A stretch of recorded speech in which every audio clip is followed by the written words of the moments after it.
guys. So today is Sunday. So gahapon ako ang duty, then karon ko mo gawas. 24 hours man akong duty. So gaplano mi karon padulong mi sa St. Peter's Chapel diri sa may Santa Filomena diri sa may Iligan City. Kay dito nakahaya amo ang center chief o among psychiatrist nga si Dr. Sagi.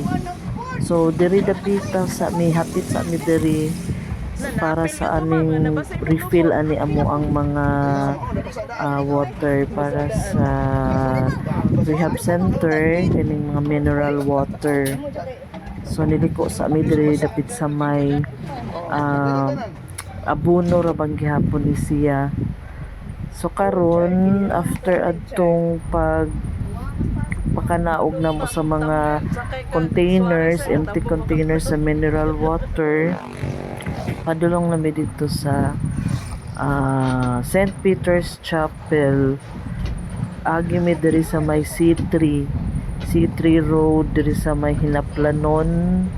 Then pagawas na din mi dito sa may Tambo, then Santa Filomena na dayon. So mauni ang Hinaplanon Bridge diri sa Iligan City. So layo-layo gid siya guys from Barangay Abono Manligikan, no. So karon na nami diri sa St. Peter's Chapel diri sa Santa Filomena, Iligan City.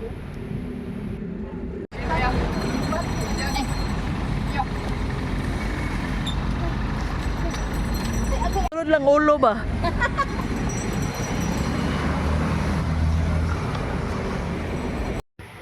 So karon pasulod nami sa St. Peter's Chapel.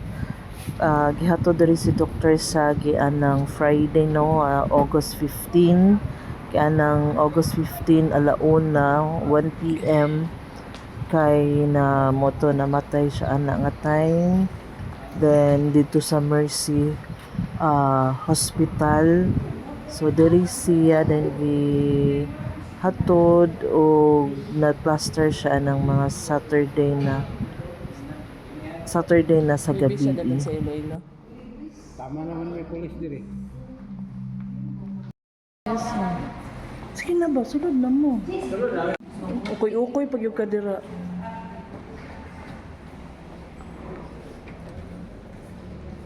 Sa pagkakaroon, kami lang sa amoy nanganhin, no. Naalay time gyud nga kami tanan sa rehab center mo anhi diri mag pay respect sa iyaha kami tanang workers.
Pagawas namin, paulit namin.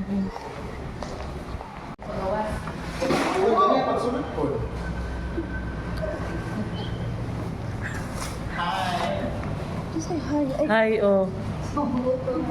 Francis, bye. Bye, bye, sir. Bye, Pet. Bye.